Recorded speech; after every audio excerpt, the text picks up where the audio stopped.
This is the beautiful, beautiful Australian gum trees.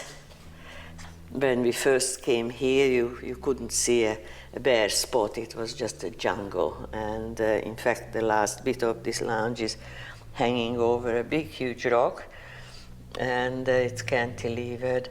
And tomorrow, somebody comes to try and keep a bit of order with the undergrowth, but every summer is a bit of a tough time. But I wouldn't change this place. These trees we came here nearly 45 years ago, and those were just little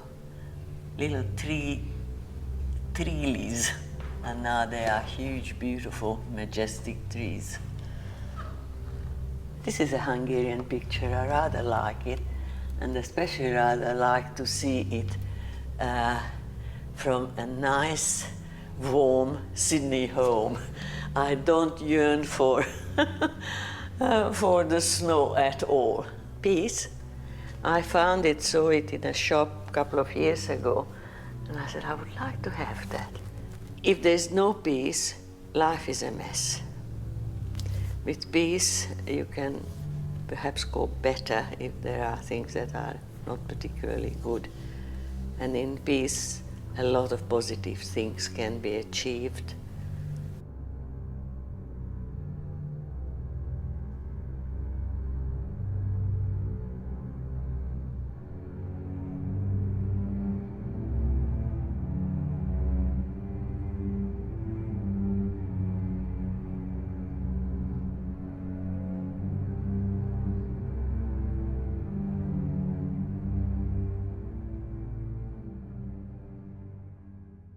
My name is Judith Caldor, and today is November 27th, 2014, and I'm sitting in the lounge of my house that's surrounded by beautiful trees in Linnigan Place, St. Ives, Australia. I come home, I open the door, and I feel safe, secure, and in a habitat that reflects my interest and my late husband's interests. And that's very comforting. I don't think there has ever been a period in the world where some people were not suffering from lack of safety and lack of predictability about the outcome of their life. And I came through a period like that, which one cannot forget for a lifetime. And that's my mother's sister, who had the 3 children. That's my eldest cousin, who's a beautiful woman. She was a fat tomboy at the time, and that's the middle one, Eve, and that's Tommy, who was a year younger than me. So these 2 were sent straight away in the gas. The 2 girls were sent to the right to work, and Eve, poor thing, she was only 13, and after a while they just selected her out and killed her. That's all I have of them. I was born in 1935. That was more or less around the times of the Great Depression. My father was a watchmaker, so he always had work. He was employed. And I was their only child. My mother just looked after me and the household. And we had a fairly large extended family. My father had a brother and my mother had a sister. And so there were later on 6 of us first cousins. And after the Second World War, there were only 2 of us left alive. and lost virtually everybody around us, my cousin and myself. And miraculously, my mother and I, and then my father, of whom we didn't know whether he was alive or not, also lived it through and came back. And that was just against every statistics of the day. That's my mother and father in 1979. And that one I rather love. That's my mother and father and me at age 5 in a little pink crocheted frock that my mother made me. And that's my mother during the war. I've got the original of this. She was a lovely looking woman. And I had a very pleasant childhood, as I remember back. My grandparents on my father's side, whom I used to see every weekend, just loved me. I was the first grandchild and I was spoiled rotten by them. And I always had cousins to play with, and I would have liked to have a brother or a sister, but I was quite content with whatever was on offer. I loved school. I could hardly wait to go to school, and I immediately fell in love with reading. I always liked to be told fairy tales, and both my mother and father were great raconteurs of those. And so I went through I was just going to my first primary school. By that time the war broke out everywhere. Hungary didn't enter the war till 1942. And my father, who had been called up several times, first as a proper soldier, in 1942 he was called up as a forced laborer. And the distinction was that he was Jewish, he got no arms in his hand anymore, he was not in a soldier's uniform anymore, and these poor peoples were at the mercy of the heroic Hungarian soldiery, that used them for every undecent jobs, including picking up mines and such things. And from the moment he had to go to the meeting place, he was still in the country for a little while, but I never saw him until 1947. My mother went to visit him a few times, but she never took me because she knew that I would be terribly upset, and he would be, and she would be upset at parting. And so I just sort of stayed close to my mother.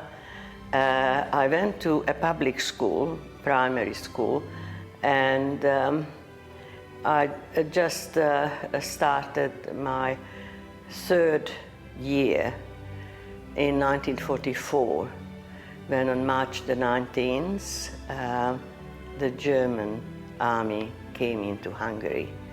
Hungary was an ally to the Nazis.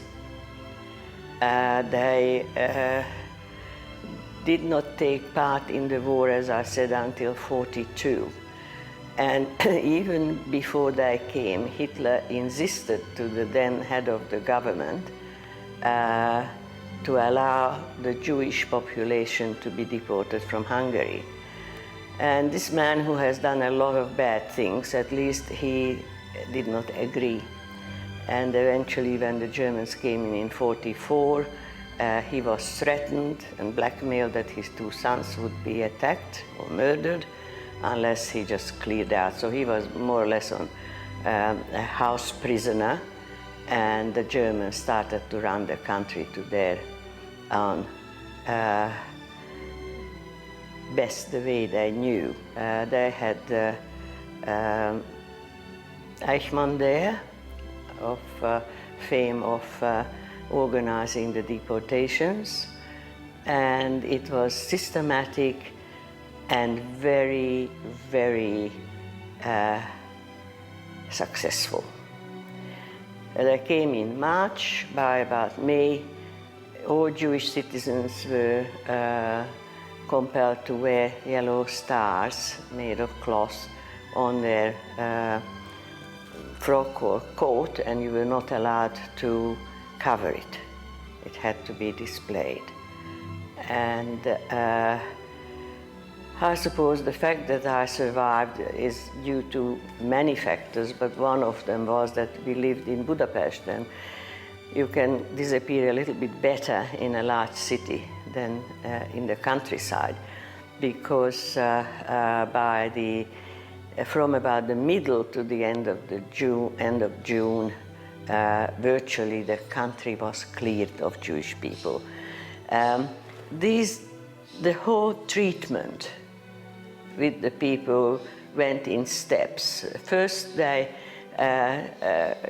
kept us or forced us to live together in uncomfortably close vicinity, because they could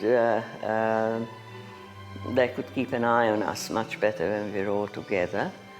And then the next step was the ghetto, and the next step was the wagons with which they took people mainly to Auschwitz.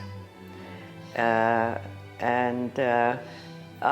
got to the point of the yellow star, and then it was in July that we who were still living in our own homes were turfed out. We had to hand over our little flat to an Aryan couple, a non-Jewish couple who lost their home in the by then going on bombardments.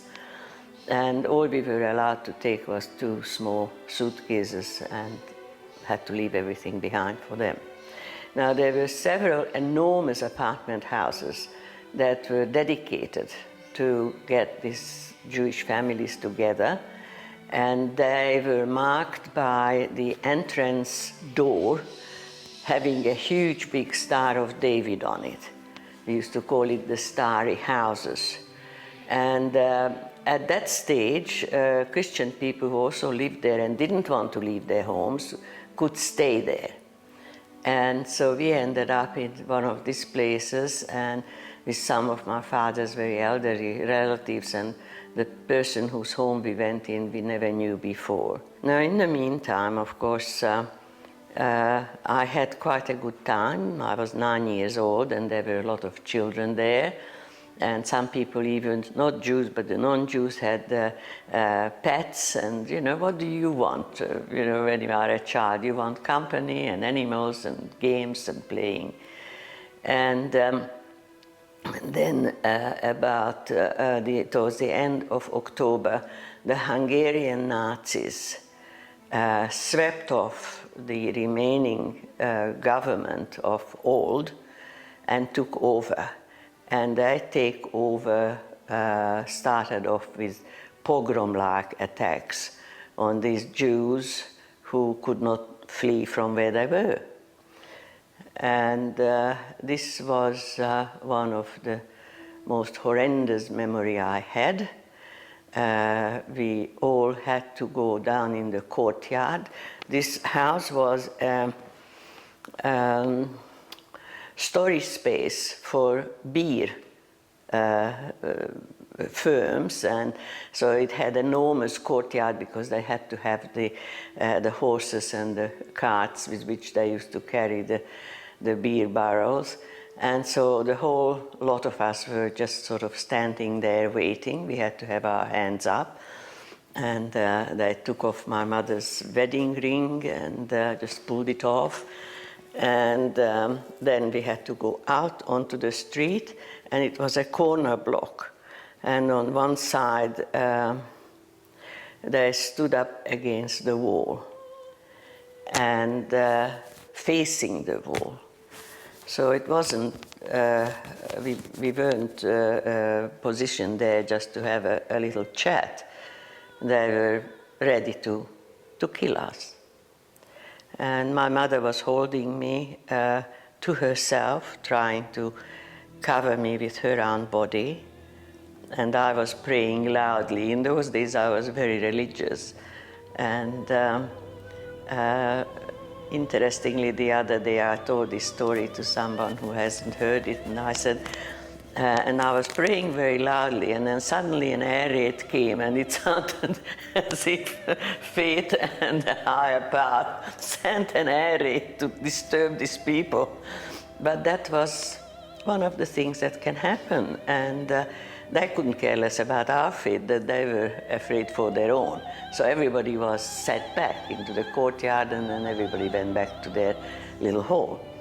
And some people were so terrified by that time that they fled up towards the roof in the back stairway.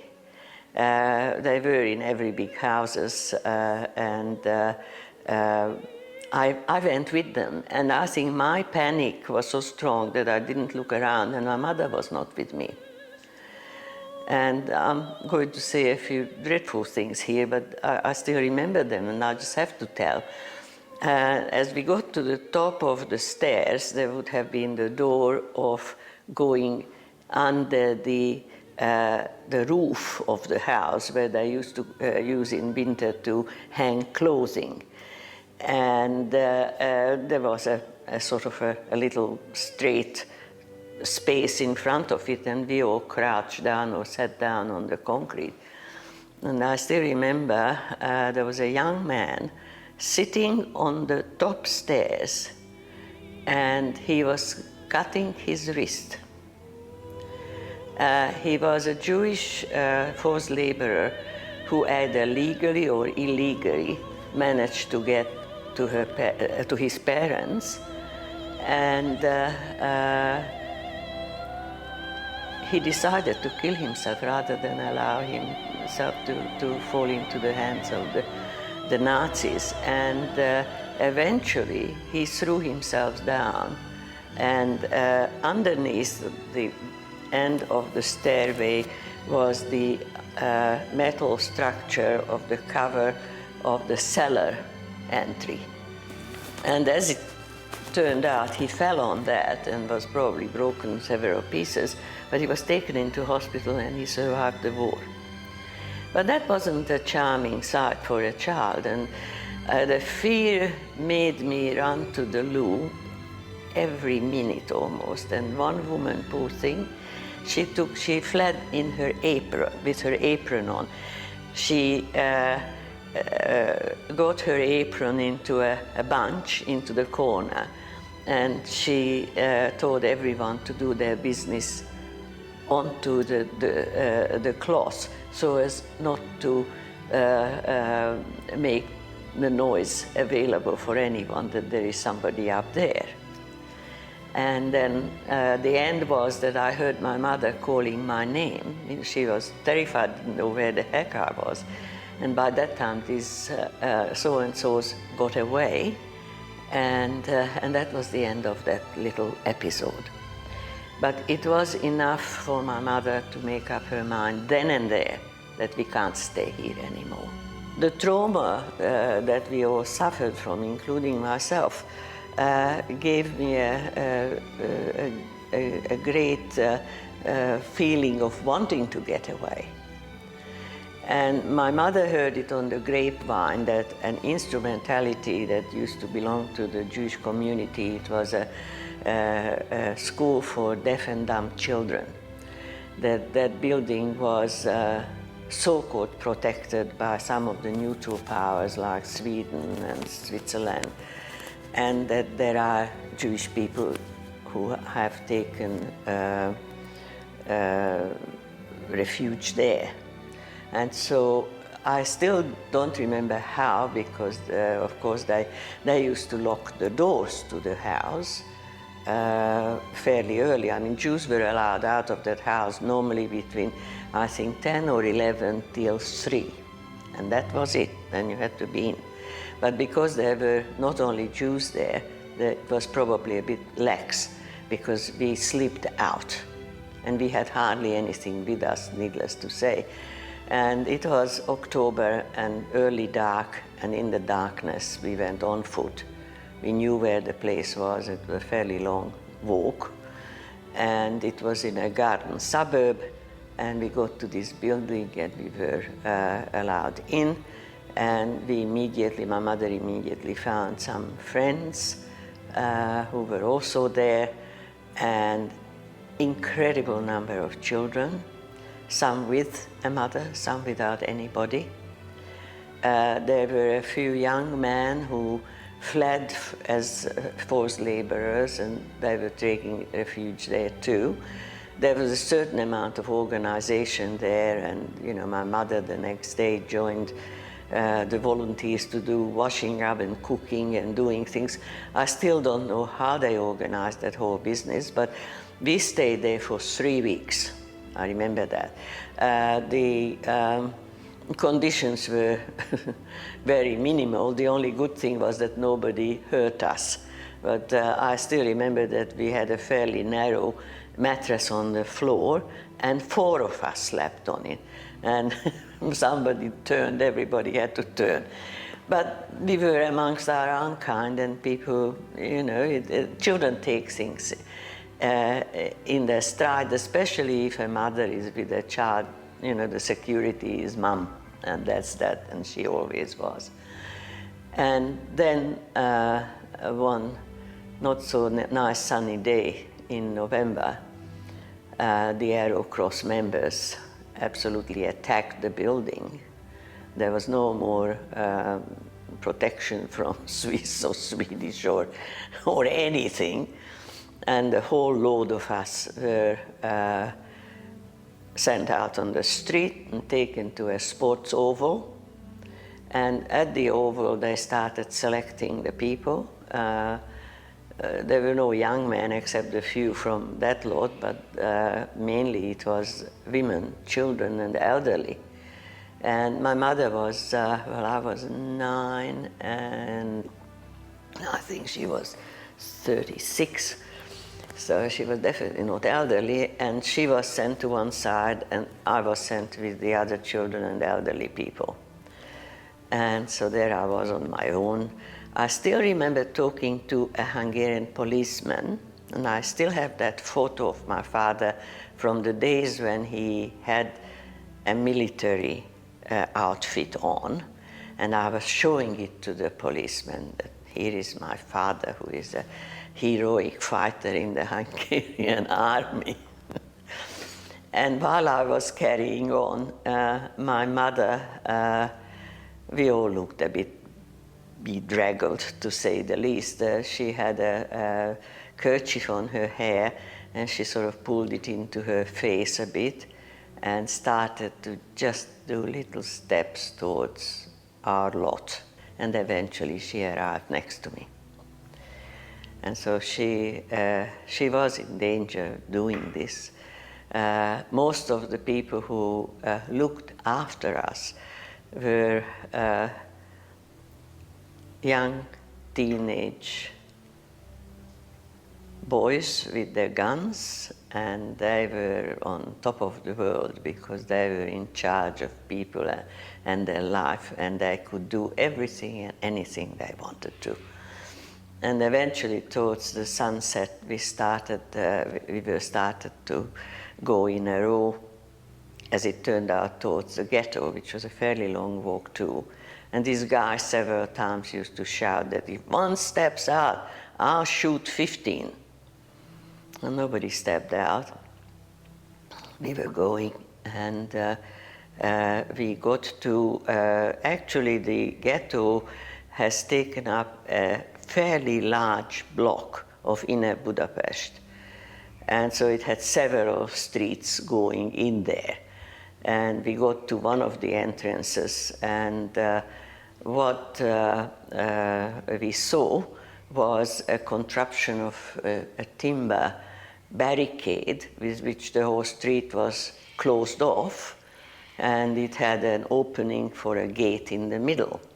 And there was SS and Hungarian police there, and we started to go through that door.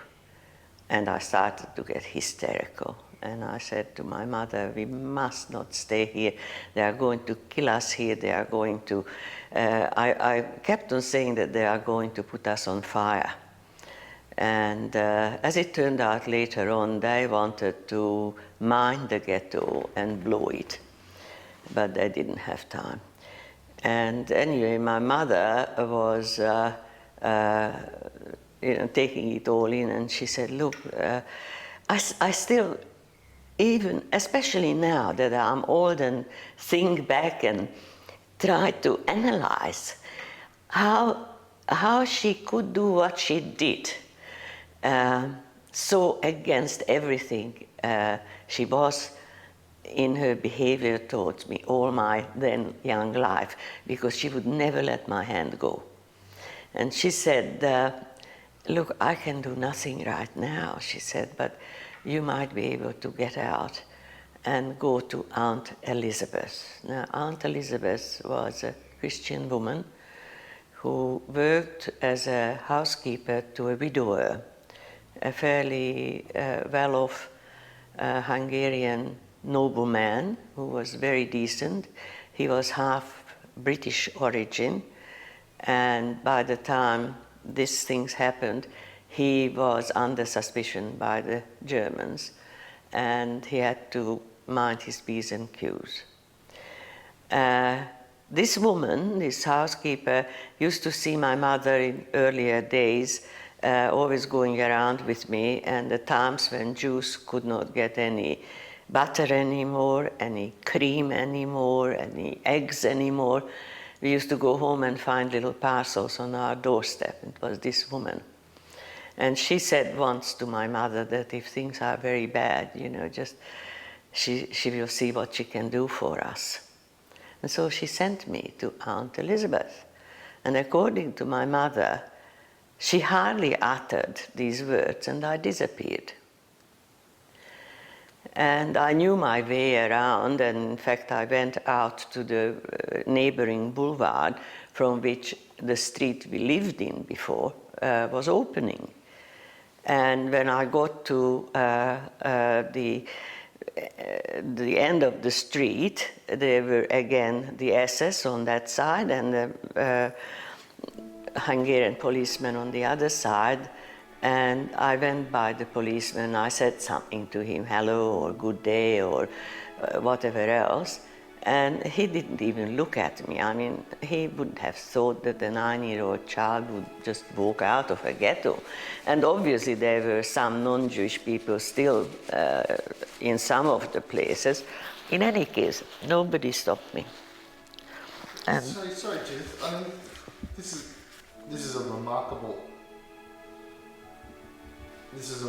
thing you're telling me. As a 9-year-old child, you had Yes. you had the courage to walk out of the ghetto with SS on one side and the Hungarian police on the other. Yeah. And not just that, but you actually addressed one of them with the confidence of knowing that it would help you escape. Yes. Yes. I think there always was a bit of a drama queen in me. That's why I was showing my father's photo to the policeman. I wanted him to be kind to me, sort of thing. That was one. The other was that despite all the fears, I was still a child full of fairy tales, and I used to love that bit in the kind of motif that appears in several tales of every nation, that you have got this magic little hat and you put it on your head and you can see everyone but nobody can see you. And that gave me this absolute feeling of security. And also I think I was aware that I was doing something very unorthodox, but I also knew that I wanted to get away. And that was that. One thing I have to admit, that I was carrying a little Hessian-made handbag, and the handbag was full of the papers of the family. My father's family came from eastern Hungary, which is now Transylvania and Romanian, and and they had to, my grandfather had to show that he was born Hungarian, and my father also had to show that he was Hungarian, because by that time it belonged to Romania, and we would have been then deported had we not been purely Hungarians. So we had all these papers together. So all I had to do was probably drop those papers. Everything was there. So, but probably I choose to think that my forefathers, those whose names and foremothers whose name was on those papers, were probably with me. Anyway, I arrived at the doorstep. It was dark then, to Elizabeth, and I rang the bell, and she opened the door and couldn't believe her eyes. She said, "Where's your mother?" And I said, "In the ghetto," and by that time I was crying. After all, I was no hero, I was a silly kid. And I still remember, she was washing up, and she wanted to make me some hot tea. And I was not used to real tea anymore. We all had this dried grasses or something. And I was asking for that rather than good tea, because I couldn't drink that. And then an air raid came, and she could not take me down to the air raid shelter, because people would have recognized me. We lived in that street for about 6 years by that time. So I had to stay in the flat. And it was really an apartment, and this gentleman had beautiful art pieces, beautiful china and pictures, and I still remember a mirror. You see, these things, forever and ever, it's sort of in your mind. He had a mirror hanging on the wall, which was made in such a way that when you stood at the side angle, you could see Christ on the cross. So it was some sort of artistic way of putting it into the mirror finish. And so I was wandering around the place, and I was used to hearing bombs going, but they weren't too close. And I was just, I suppose, living the knowledge that I am free. And when the air raid was over, she came up to the flat and she said, "You can't stay here." And she took me over to another apartment house on the other side of the street, where the then concierge, she was an elderly Swabian woman who it turned out was hiding I don't know how many Jews and anti-Nazis. And obviously Aunt Elizabeth explained the situation, and so I was told that I'm staying there with Mrs. Schwanner. And I have to just finish this part of the story with what happened to my mother. And she said to me that she got an awful shock and I was gone. But she didn't have time. I think she was so brutally messed about with all the things that happened and the hopelessness and the horror of it all. She just followed the people, and people were just pushed into the different houses and flats, and that was already pretty well, 10 people in a room or something like that. And she said the whole night she sat up and was trying to clean herself and clean her hair, clean her overcoat. Where we were for the 3 weeks, there wasn't much chance for a hot bath or a hairdresser or anything like this, but she knew that if she appears like a bedraggled thing, she will be suspicious. And then what she did was, from our little bit that we carried around, she took some of my extra clothing and probably some underwear for herself and packed it under her overcoat, making herself out to be pregnant. And the next morning she chose the same way as I went, which was logical. And she also got near the policeman, and the policeman said, "Papers." And my mother, who spoke a beautiful Hungarian, was one of the regional and western regions, and had very cold blue eyes, looked at him, and he said, "Oh, officer, can't you see I am heavily pregnant? I'm going to have a checkup with the midwives." And he looked at her and said, "Well, go. Go." And she went. And she went down the same street. She got to Aunt Elizabeth, who opened the door. She couldn't say anything, meaning my mother, but Elizabeth said, "The child is safe." And then later on, they came over to where I was. I was not allowed to see my mother for some reason, I don't know why, but in any case, this woman said that she would be happy to keep my mother there, but because of the large number of people taking refuge there, she simply cannot have a 9-year-old child there because I would give them away one way or another. And so she asked my mother to look for another accommodation. And it's easier said than done. And we had another contact, and it was a woman whose husband was an old colleague of my father. The man was Jewish, the lady was non-Jewish, and by this time she was living with her second husband. But because they were in the same profession, she knew the profession and everybody knew her, and as it turned out, a lot of wealthy jewelers asked her to keep their goods, some of their values, for the duration. And she said to my mother that when things are becoming pretty bad, just come to me. And my mother tried twice, and she wasn't home.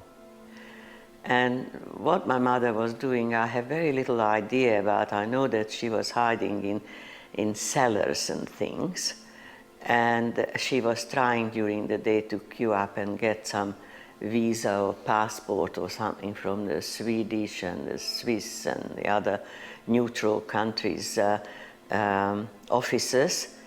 And I think after 3 days she took me away from Mrs. Schwanner, and that was when I spent, I think, 4 days in hell. That was hell on earth. It was a place which was full of children, babies in their cots or in their little baby carts or whatever they were, where the mother was taken away and the child was left there, and the concierge just pushed these kids in there and left them there. And the constant shrieking and screaming and crying of the children, it was just hell. And I heard afterwards that a lot of those were shot into the Danube. I don't know. My mother came for me, and we went to our final destination towards freedom, to this woman who was one day at home and said, "You come immediately, bring the child." She was hiding that ex-husband who didn't behave very well with us, and two middle-aged couple, and my mother and me. And we were 6 of us in a small room. The room was for the assistant concierge, so you can imagine how highly appreciated that gentleman or woman was who would have done that job. But we were together, and of course we had to have false papers. And I have only found one piece of the false papers 2 years ago, when quite a bit of things came from Hungary that lived through all these years, and I didn't know that they were there. But we kept our surname, which was Nemes, which was a very good, pure Hungarian name, and it wasn't Hungarianized. In the east of Hungary, these very religious Jews who lived there, they did not have a surname. They were called Moses, son of Abraham. That was that, the same as with the Arabic people.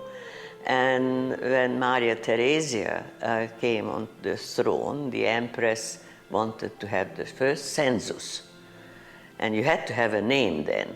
So the Jewish people just looked around and took on their neighbor's surname. And hence, from the end of the 18th century, this family was called Nemes. And my name was Judith or Judith, and in the paper I was Julia. And the paper I found from what was my mother's was a little official piece of paper that is telling to whoever has to be shown that she is a refugee from Transylvania running from the Russians, and that she should be given the usual things, you know, obviously extra butter, extra this, extra that. And her name was Nemes. In Hungarian you first use the surname. And my father's name was Morris, or Moritz, or Moses, basically. And my mother chose for her married name Matthew, Mrs. Matthew Nemes. And when I saw this piece of paper, I said, who is Nemes Matthew? And then next to it I see born, and then her maiden name.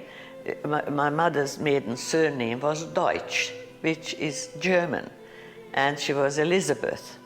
And it said Sabo Elizabeth, which means tailor. So she was Elizabeth Taylor. And I have that little piece of yellow paper with me. And so by that time, it was early December, and by the time Christmas came, this woman had to allow us to go down to the cellars because, you know, you were not allowed to stay in above ground. And that is where, you know, my mother's stress started concerning me being too friendly with other kids and so on. And we were, nobody was in any great comfort. There were mattresses all down the floor, and people were just sort of sitting there, lying there, played cards, the kids were playing, and people lived like, you know, rats. And we were waiting and listening to the air raids which came one after the other. And mother told me that one day she went up to the top of the stairs and she prayed to God to send a bomb that finished us up, because she just could not stand the stairs anymore. And then somebody reported us to the Nazis, to the Hungarian Nazis. And just about, I think not more than a day before we were liberated, I mean, it was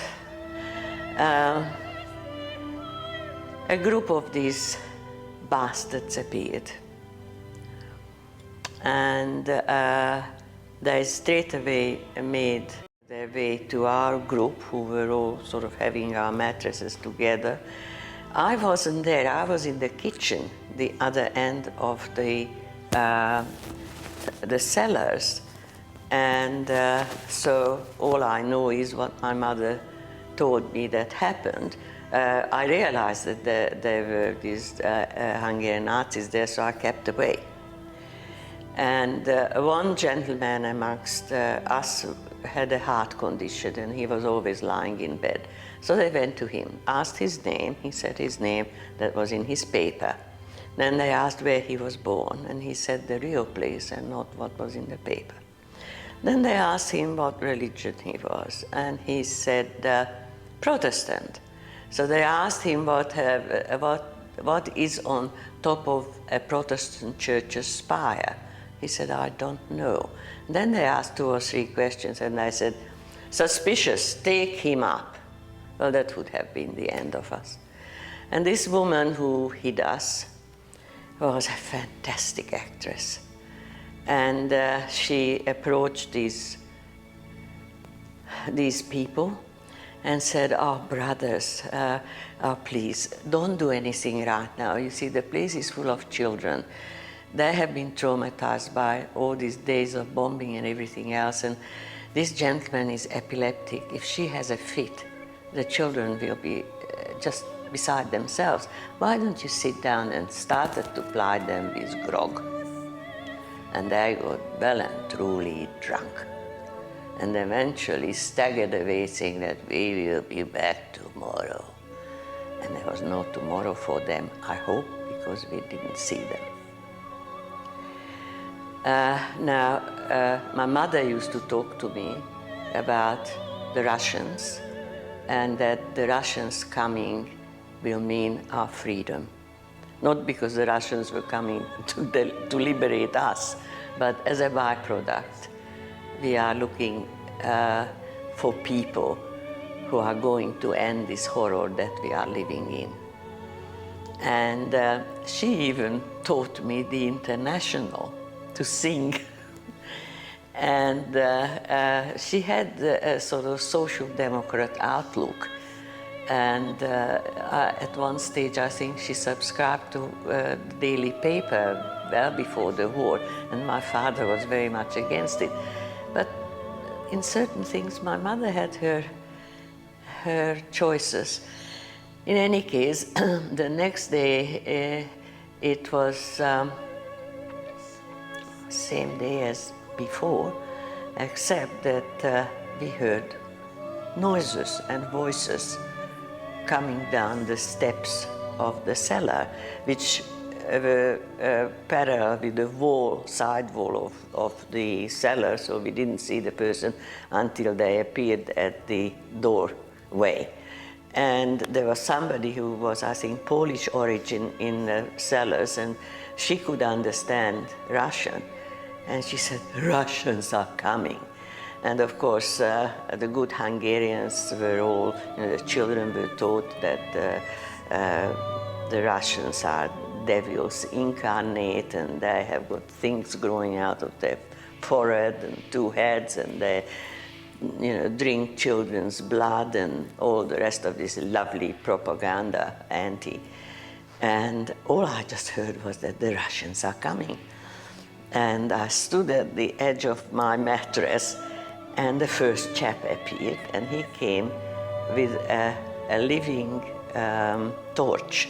In other words, it was burning. There was no electricity. We all just had some oil lamps and candles in the cellars. And he was coming ahead, lighting up his way. And behind him was a very well-dressed Russian officer. And I flung myself onto his neck. And I still remember my mother was beside herself with fear, because in those days, of the last days of the war there, it was a daily battle, and sometimes fate changed. The Russians took something over, and the German came back. Now, if that happened, I had given the show away, but it didn't happen. The Russians stayed. Anyway, this woman who spoke Russian called me, and she said, "There is a Russian soldier wants to see you." So I went up to this enormous Russian soldier, and he crouched down and talked to me in Russian, of which I understood nothing, and gave me a piece of dark army bread. He did not know I was Jewish, that to me he was the Messiah. I could have been the daughter of the greatest Nazi. All he saw was a child, and she had a daughter about my age, of whom he probably didn't know whether she was alive or not. But she was a man. As the Jews say, a mensch, that incorporates the best of a man. Yeah. So this was the end of the war for me. And what followed was the trying to get back to our home, which those people didn't want to move out of. Eventually we got the Russian soldiers who ordered them out. And we had a winter without any glass in the windows. It didn't matter, we were alive. And then the very slow realization of what really happened. We were going through, I still remember my mother and I went into the ghetto to see the elderly relations, if they were alive or not. And what we saw there was nobody's business. The courtyard of the Jewish modern synagogue, which is the biggest in Europe and is being shown to tourists. It has got a beautiful organ, Franz Liszt played on it, and it had a beautiful garden, and the garden was stacked up to I don't know how far with dead bodies, frozen bodies. People died of hunger, people died of pneumonia. There was nothing there to do for anyone, so that's where they were put. And funny enough, we found all the old relations alive, all the old ladies and one gentleman, he was alive. And I think it was in March. I mean, we were free on, I think, 24th or 26th of January 1945. My school was bombed to smithereen, a little public school, and I went to another one. And every day going to school or going anywhere was a real outing, because the place was full of rubble. It was very dangerous. You could step on things, things would fall on you. But I still remember the smell of that spring, when it was starting to smell of earth and rotting vegetables and neglected everything. And it took some time before that went. It took some time to clear those. My mother was called up very often to help clearing the rubble, and so life started to get back to some normalcy, for me anyway. And then in the middle of 45, my mother was upstairs in the house we used to live. The top floor was gone in bombardment, and she used to try to salvage some piece of timber to make fire in the stove in the kitchen. And I was on my own when somebody knocked on the door. I opened the door and I couldn't recognize. There were two girls standing outside, and one was my oldest first cousin, who at this day, I hope today, is still alive in Melbourne. She was the only survivor of a family of 5, and her best friend with whom she did the deportation in the camp through, and they came home. And then my mother came down, and looking back, you know, a child very easily gets interested in her own thing, and I don't know what they talked. I know that my cousin never wanted to talk about her experiences.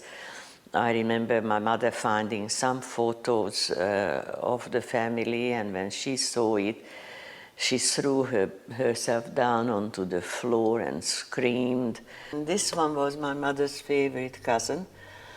She was a doctor. She fled the day the Germans came in, swam the Drava with other doctors from a TB sanatorium, and they joined the Tito partisans against the Germans, and they had a very unhappy marriage. That's her son, who is a doctor in Switzerland, and he doesn't talk to me because I dared to ask him if he told his son that he is half Jewish. And that was the end. I feel that it is my duty to speak about these things wherever I feel it's necessary to speak about. I'm not going around and trying to sort of sell the story. But if people are interested in the background, I talk about it. If somebody is completely ignorant of these things and are interested, I talk about it. When somebody is negating it, presents it full of lies and hatred and prejudice against my people and what happened to us, then I'm afraid I change personality. And I'm not, I cannot offer my other face to be hit. I can't. I just can't. And then I stand up and I say. I say what I have to say. And then what do I get out of it is very often it can reduce me to a verbal behavior. So far I haven't hit anyone, thank goodness, but verbal abuse just pours out of me because these people cannot be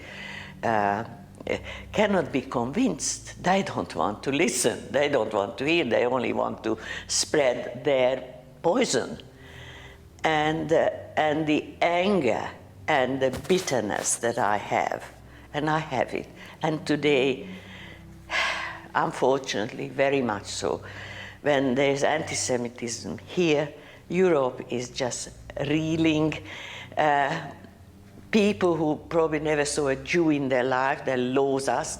I still don't know, can't understand why, but anyway, I hate these people because they reduced me to the sort of person I really don't want to be. But I'm not mincing my words, and I am not ladylike. And I think I have to protect the truth of the martyrdom of these people. I almost sound like, somebody, the Muslims talk about martyrs, but these people were not blowing themselves up.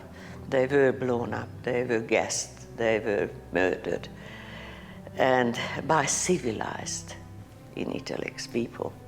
And then I come to this country, and 70 years this year, 70 years ago, the Germans came in and our life went to pieces in Hungary, meaning the Jewish people. We were the last untouched Jewish community in Europe. And I have to hear from a woman, an Australian woman who lives in Lindfield and looks spick and span and well-dressed and well-spoken and obviously well-read. I don't say she's intelligent, because an intelligent person would not be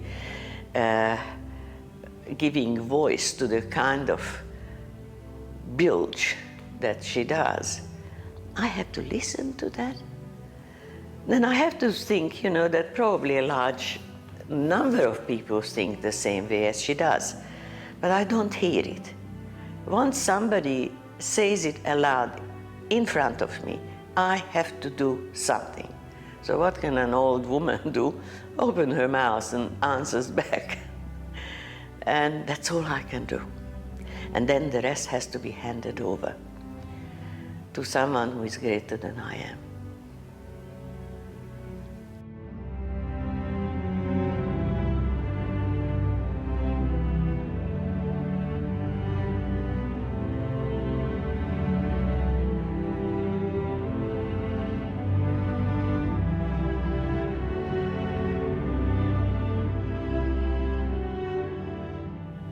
I cop what I have got. I didn't ask to be born. I didn't ask to be born Jewish. I didn't ask to be born in Central Europe. This all happened to me, and I take on the not just the consequences, but make the best on offer. as a result of this, one of my husband's relations, he said to me one day, he said, "Why should I be proud to be Jewish?" And I said, "You don't have to be proud to be Jewish, you just are." I wasn't very popular. And it was all fear and in a way hatred. Because I'm sure that he did not feel particularly comfortable with his statement. But when I go to a synagogue, a Saturday service, there is, as they call Parsha, a portion of the Old Testament's first 5 books, Moses' 5 books, is being read. And that's really the Old Testament being read. And they are on a parchment that are being rolled as the weeks go by, and they're covered with very beautiful velvet cover, and they have the tabernacle in which they hold it. Now, when we come to that part of the prayers, everybody is standing because they open up the tabernacle. And you know, I used to go a lot with my Catholic friends, and I used to be terribly jealous. I would have liked to kneel, and I would have liked to throw a cross, and I would have liked to do the outside thing of a religion. And there we are, we stand there, and you know, a couple of people, or 3 people, how many they want to take out, they take these scrolls out and lift it up and say, "This is what God gave to Moses. And this is the word of God." And I think we must be the only people who worship the written word and the text of clean principles to live by. And for that, I feel lucky, not proud, just lucky.